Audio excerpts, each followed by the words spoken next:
Chers amis, bonsoir. Bonsoir, chers amis. Aujourd'hui, c'est samedi, sabbat après-midi. Nous allons étudier ensemble notre leçon. La leçon de l'école du sabbat. La semaine dernière, on a étudié une très belle leçon. C'était la leçon 7.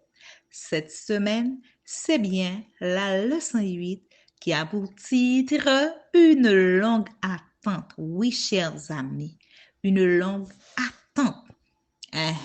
C'est pas attendre. Attendre, c'est le verbe à l'infinitif. Oui, chers amis, les leçons ont toujours un message important. Le message de la leçon de cette semaine, c'est bien, les membres de la famille de Dieu attendent patiemment le bon vouloir de Dieu. Oui, les membres de la famille de Dieu attendent patiemment le bon pouvoir de Dieu. Le verset à mémoriser, chers amis, se trouve dans le livre de Galates 6. Ne nous lassons pas de faire le bien, car nous moissonnerons au temps convenable si nous ne relâchons pas.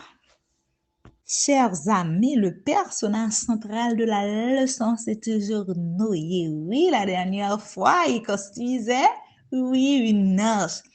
Est-ce que ça t'est déjà arrivé d'être obligé de rester à l'intérieur parce qu'il ne cessait de pleuvoir, chers amis? Après la pluie, comment était le sol? Boueux? Les gens qui doivent rester enfermés longtemps dans une maison finissent par devenir anxieux, mal à l'aise et irritables. Ils n'ont que désir, sortir et faire quelque chose. N'importe quoi, chers amis. Ce fut certainement le cas pour Noé, les membres de sa famille, ainsi que les animaux. L'attente, chers amis, commença le jour où Dieu envoya un ange fermer la porte de l'arche après que Noé, sa famille et tous les animaux furent rentrés dans celle-ci.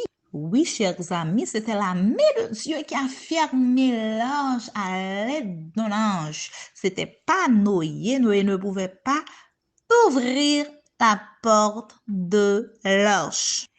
Chers amis, ils attendaient 7 jours sans que rien ne se passe.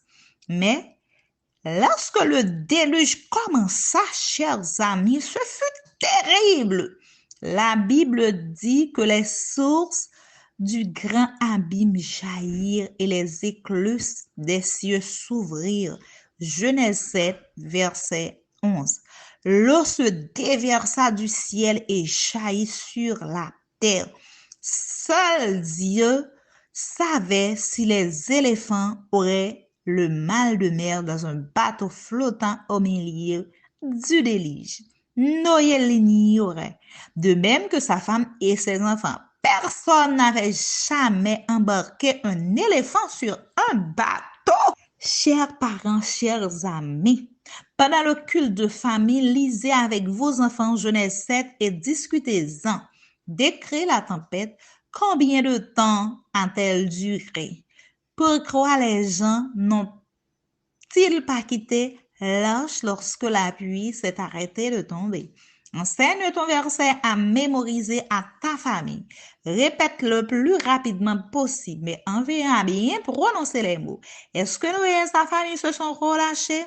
Faites une liste de choses que tu attends pour ton anniversaire, pour les vacances, grandir, etc. Et partage la liste avec les tiens, les membres de ta famille. Chers amis, ça a été un plaisir d'être avec vous. Je vous laisse. Je vous donne rendez-vous à demain, Dieu voulant, dimanche, pour la suite de la leçon 8. Oui, chers amis, la leçon 8 et un pour titre, une longue attente. Bisous, à la prochaine.